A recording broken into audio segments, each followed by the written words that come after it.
We have the managing broker from Indiana. His name is Dean Brandt. And we have Josh Imber. He is a land professional from Ohio. Super excited to have both of these guys on. Talk to them a little bit about their land and what they do and how long they've been doing it and all the good stuff. How you guys doing today, man? Doing great, Kicks. Thanks for having us, man. Yeah, really appreciate it. Yeah, appreciate you guys taking the time to come on the show, man. It's great to have you. So, Dean, let's start with you a little bit here. Tell me a little bit about yourself, man. How'd you get involved with Base Camp Country, and how long you been in real estate and all the good stuff there? Yeah, I've been in the real estate business for about 6 years. I think this is my first full 6 year, but started in the business almost by accident through our good friend, our sales manager, sales manager, Tom James.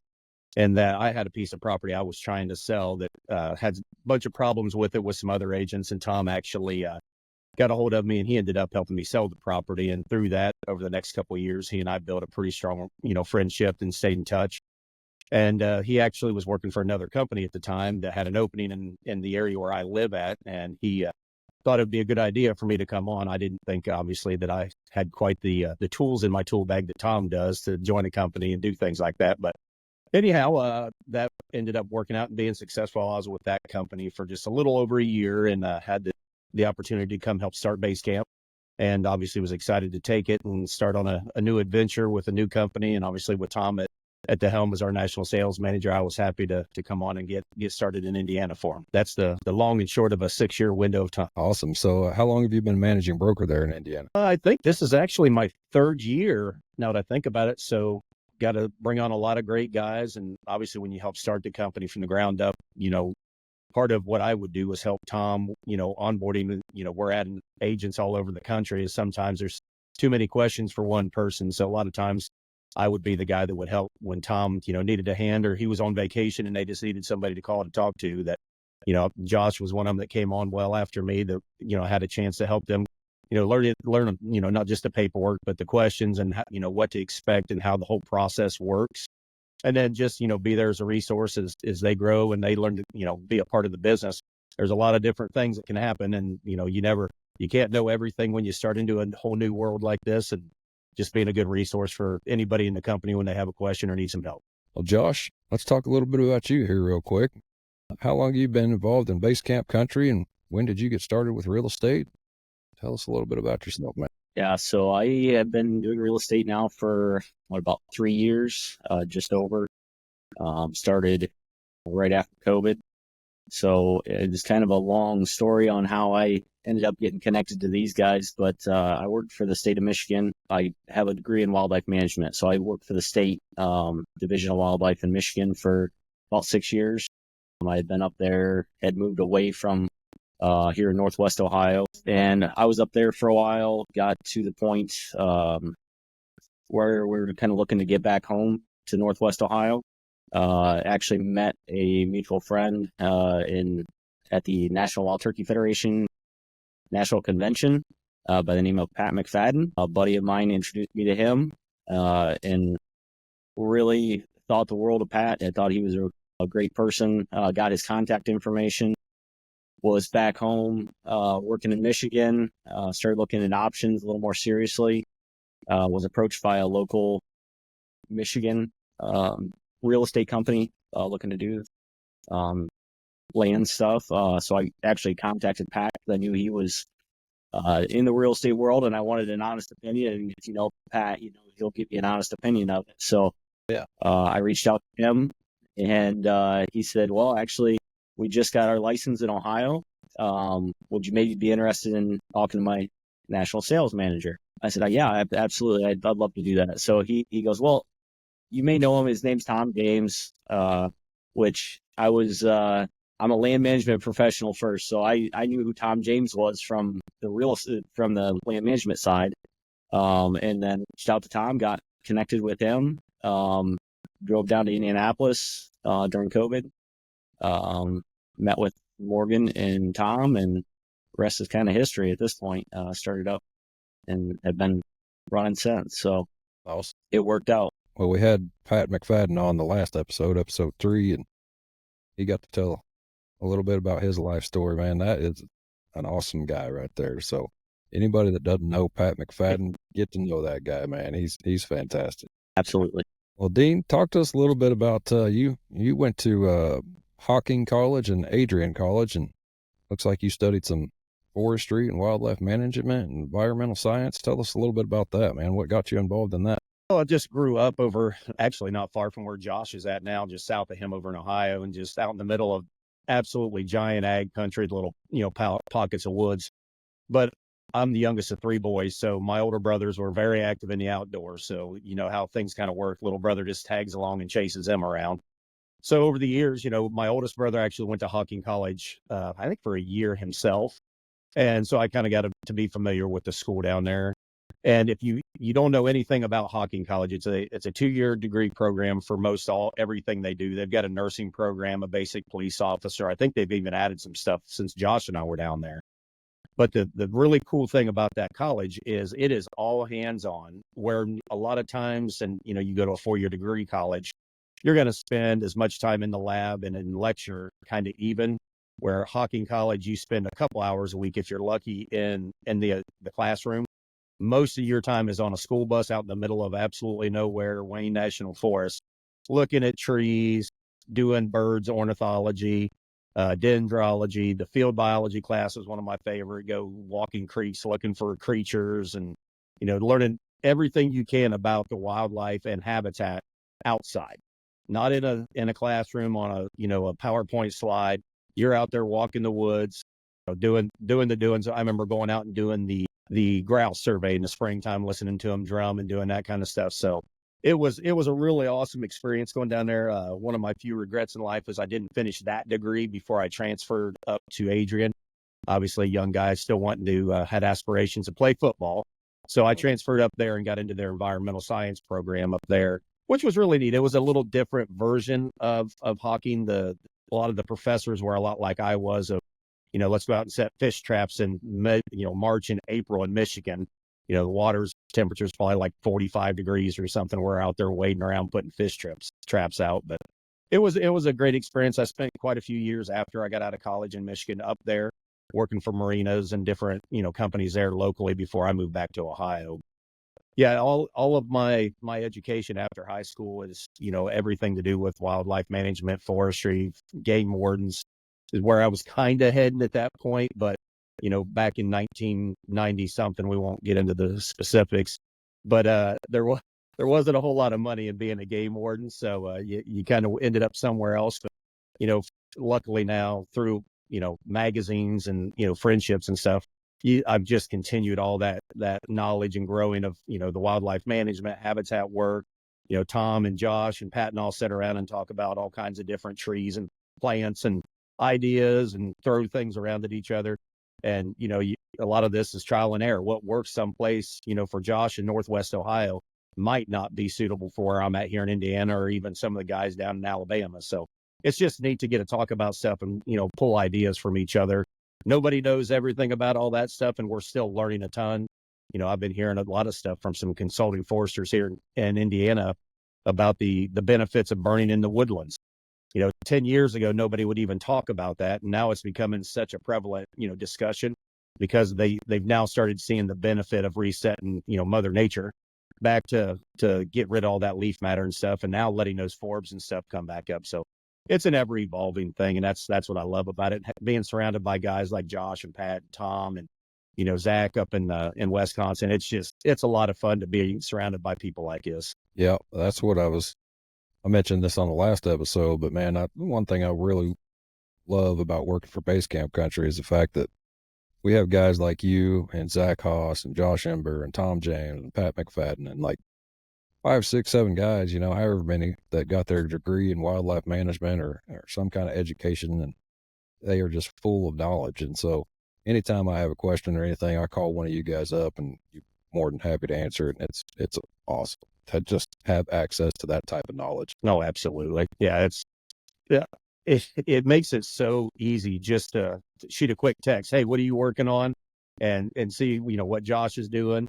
And it makes the daily grind sometimes a whole lot more fun when you got some buddies to share some of the things with. Josh, let's jump over to you for a minute. You also went to Hocking College, is that right? That's correct. Yeah, so I went down mid 2000s.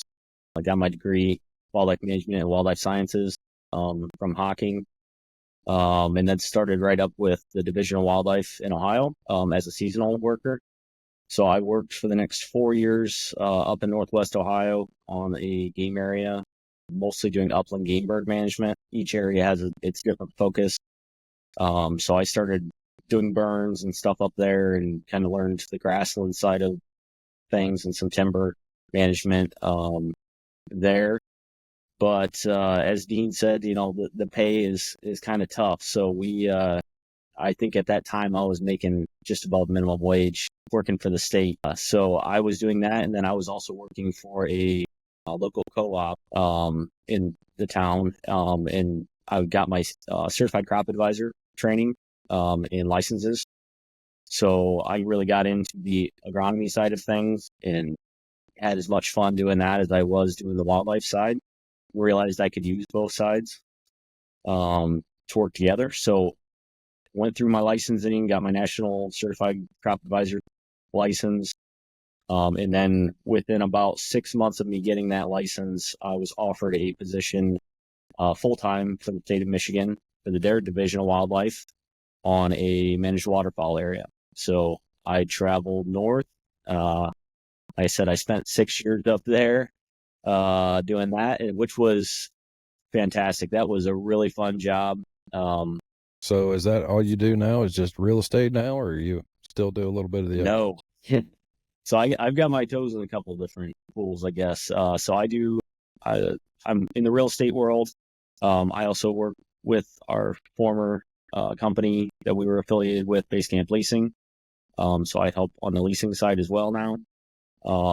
And then I have a full-time job also doing work with soil and water conservation districts. So deep dive into the CRPs and the equips and all the government funding stuff. It's been a fun journey. Sounds like you've been in it for a while and you love what you do, and that's always a plus, man. You can enjoy going to work every day, no matter what you're doing. You're on top of it. Dean, let's jump over to you a little bit. Dean, you got your daughters are involved in some horse showing or something, aren't they? They're pretty involved in that, showing some horses. Yeah, our one daughter Ashton is when she was born, my wife, was raised on horses herself, made the statement, boy, I hope Ashton doesn't want anything to do with horses, that way we don't have to worry about it. And then a week after she's home, my wife has her at the horse barn riding around on the back of the horse, of course, and the rest is kind of history at this point. She'll be 16 in December and spends more time at the horse barn than she does anywhere else with her mom, of course.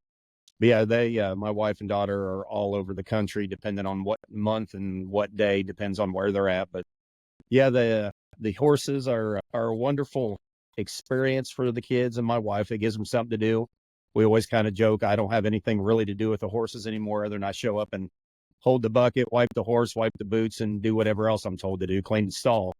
But it works out great that, the two of them share that, and they get to go, and they might be in Tulsa for a couple weeks in the summer for a show, or might be here in a couple weeks. They were talking about going to Iowa for a show, or you never know where they're going to go. I nod a lot and say, okay, let me know when you're going to be. Yeah. But yeah, so that's a great, great experience for them. But for me, it opens a lot of doors too. I've helped breed and her mom raised Arabians for years. So I helped with all that for quite a while till she got out of the breeding part of it. But it's a wonderful hobby for people. Obviously, we all know the old saying, if you want to make $1 million in the horse industry, you better start with two. So it's great for them. It's a lot of great life lessons for the kids. They got to be there every day to feed them, clean them, and take care of them. So it's been a wonderful experience for them. And she's done really well. She works hard at it. It's like anything, you get out of it what you put into it, and she puts a lot in. So she's been very fortunate to do really well with it. So what is it? It's a lot of time. Is it dressage, or is she reining? What's she doing? No, she does just hunter and Western under saddle. I jokingly say this, and I say this very jokingly, is they ride in circles left and right and walk, trot, and canter and see which one ever does it the best and the prettiest and all those things. And I just laugh because for me it's fun to go watch and know how much she loves it and puts into it to be as good at it as she can be. but I always just laugh. It's very simplistic in the way it sounds, but it is absolutely not. I'm And then sure. this year we went off the deep end and bought a really young horse, which I was dead set against because I know how young ones are, but we've been very lucky that our boy JD is just turned 4 this year, but he's probably the soundest mind young horse I've ever been around, and they get along great. So it's been a good experience for them so far. So they'll keep learning and growing together. There's one thing I know about horses, man, is doesn't matter what you're doing on them, it's not easy. They like to make it look easy to those of us that don't ride, but it's not. I've ridden enough years ago that I know what it takes, and it is not as easy as they make it look, especially when you get those little kids, that are 5, 6, 7 years old on a horse that's 16 plus hands tall. And it just scares you to death. But those kids, a lot of them have no fear. They've grown up on those horses, and they jump right on and take off. And then, as a parent, sometimes you're just holding your breath the whole time. It's been a wonderful experience for Make you nervous as heck, man. Yeah, there's been more than once that I've stood there, I'm sure not breathing for the whole pattern or class, knowing that sometimes the horses are having bad days and the kids, and that's a bad combination. Absolutely. Josh, you worked on this waterfowl habitat for however many years you said. You waterfowl hunt? Yeah. Actually just put in a couple wetlands on our property last year, hoping to do some waterfowl hunting this fall. Then we had a drought, so all of my wetlands are dry. But yeah, I got into waterfowling as a kid. Not a lot of opportunities here in Northwest Ohio, so it was mostly field hunting for geese, some puddle ducks later in the season, wood ducks, and we'd occasionally get some decent teal hunting here in Northwest Ohio. Got really spoiled when I moved up into the Saginaw area. I worked at Shiawassee River State Game Area, which is 10,000 acres, and it butts right up against Shiawassee National Wildlife Refuge. So it was nothing to have, tens of thousands of birds in the area at any time, and species diversity like crazy. So got into it pretty hard. Didn't have the time up there to hunt like I wanted to, but it was a lot of really fun hunting.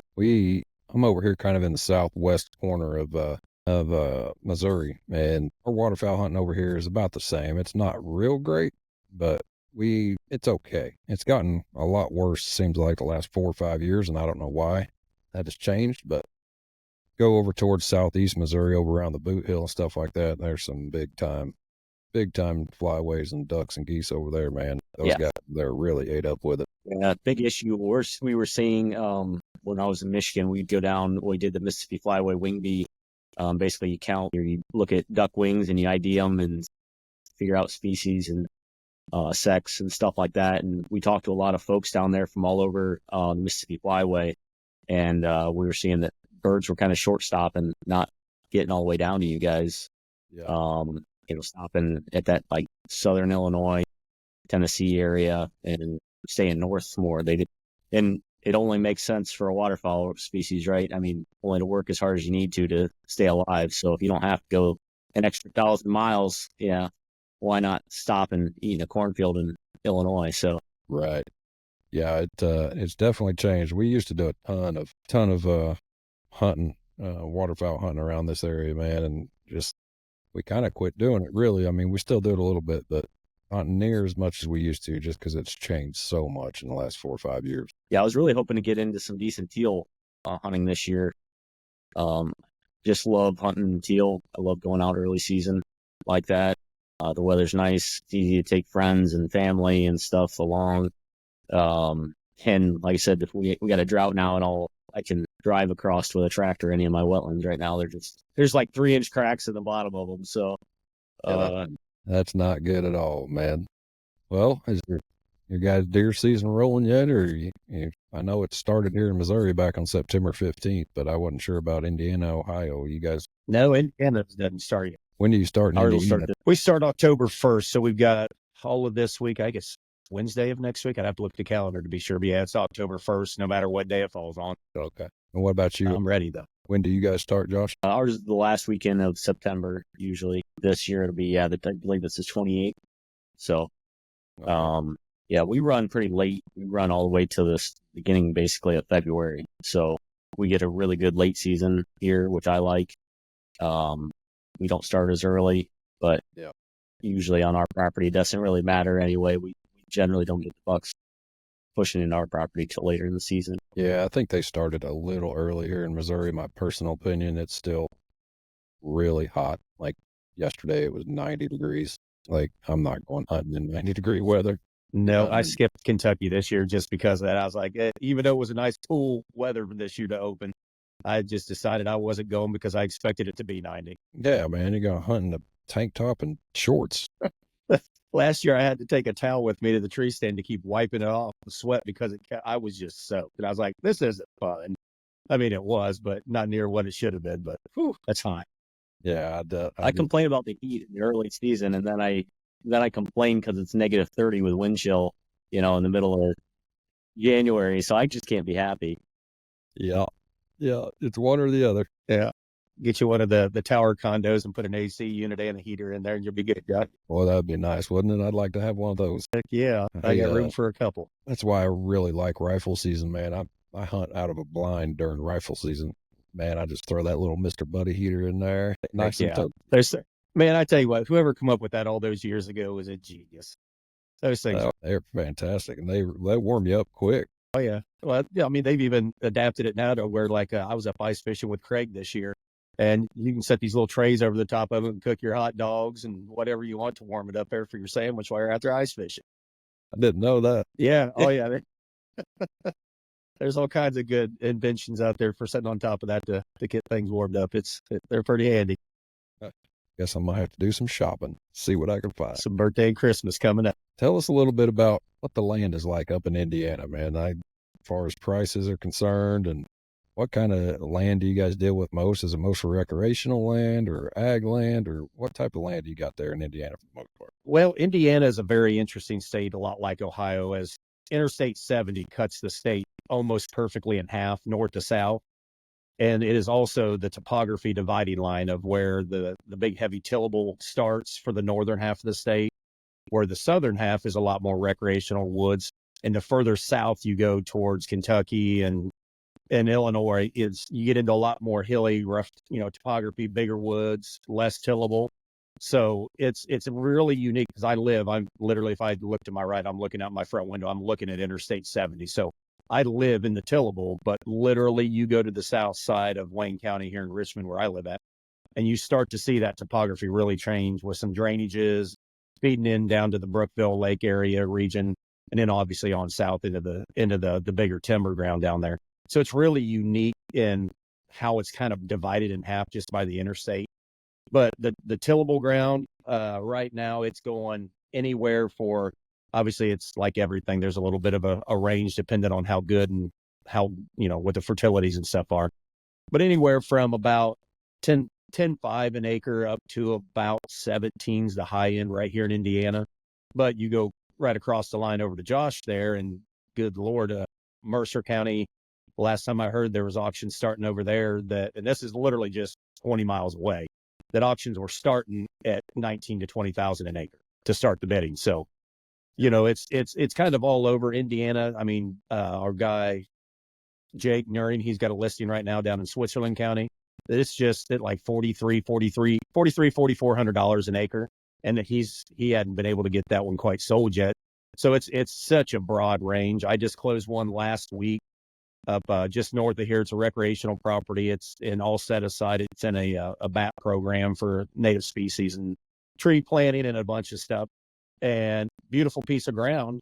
And we closed it at just a little over 8,500 an acre. So it's a wide spectrum of where things are at. But the tillable, obviously, has gotten really, really expensive, and the good tillable is crazy expensive. But it's slowed down a little bit this summer. But I expect here real soon they just drop the interest rate a half point. They continue to drop out a couple more points. I would expect that there'll be some more ground come to market, because right now inventories are probably the lowest they've ever been, and the prices will probably start to firm up and probably see some increases because demand will go up pretty quick. People are pulling money out of the stock markets and putting it into real estate. It's a good return, and it's more secure than it is in the stock market. Yeah, and I think I think a lot of people are just scared to move right now with this election coming up and I agree. I agree. different things going on. I think after the first of the year, I think it'll change dramatically. That's my hope anyway. Yeah. Yeah. No, like you said, I absolutely agree. The election here and we're 45 days or whatever it is from the election, that it's gonna impact, how things are gonna go for us in this industry, definitely starting pretty soon afterwards. Yep.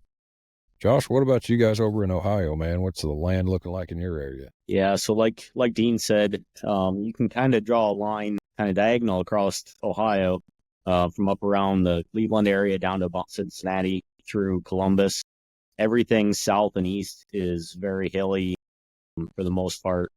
You get into some topography and, that's where I went to college. It's a different world down there. And then you get up around where I'm at. It used to be the Great Black Swamp. Now it's all tiled farm ground. You still get some tough spots, specifically where I'm from, get some heavy clays. But like Dean said, there's places there, south of me between him and I that you're probably looking at that $15,000 to $25,000 range. I would say around me, you're still looking at 10, as kind of an average. And then I've got a listing down in southeast Ohio or south central Ohio, and some of that stuff's can be listed as low as $2,000 to this one right here is about $3,500 an acre, and hasn't moved. So it's a tale of two different tapes. It doesn't move. We don't get a lot of inventory up here in Northwest Ohio. A lot of that stuff stays in the family or stays with a farmer for long periods of time. But if you get the listing, it moves pretty quick and for really good money. Yeah. Down in the southeast part of the state, properties tend to flip a little bit more, and guys need a little bit more money in those areas. Like Dean said, it's completely different, and you get these marginal areas in between that the prices are kind of all over the place. So right, very dynamic. Kind of the same down here where I'm at, Southwest Missouri. I'm about 20 miles from the third biggest city in the state of Missouri, Springfield, Missouri, and you get really close to Springfield, you're looking $30,000 an acre. And the further out you get from Springfield, the cheaper it gets. But even, 30 miles away from Springfield, you're still looking at, $6,000 an acre. So you got to get over an hour away before you're going to get anything cheaper than that. Yeah. We had a big Intel plant come in just outside of Columbus too, which drove prices through the roof in like Licking County area. That put the world upside down there for a little while. Them buying up a bunch of property. So yeah, stuff like that just can fluctuate a market really quick. Yeah, for sure. That kind of development will have a huge impact. And it's one of the best deer hunting areas in the state too. So it's really unfortunate for the guys who want to buy some deer hunting ground in that area because the market drove that price. Yeah. That's Licking County. That's one of my favorite areas over there. Well, guys, I appreciate you guys both coming on this podcast today. Dean, how can people, get a hold of you if they want to talk to you about some land or if they have questions or anything like that? Where can people find you? Oh, they can look us up on the website at dean.brandt@basecampcountry.com, or they can just give me a call at 765-994-1316. I'm available pretty much 24/7. Josh, what about you, man? How can people get a hold of you? Yeah, so like Dean said, you can get on the website, look us up specifically by state and region as to where we are.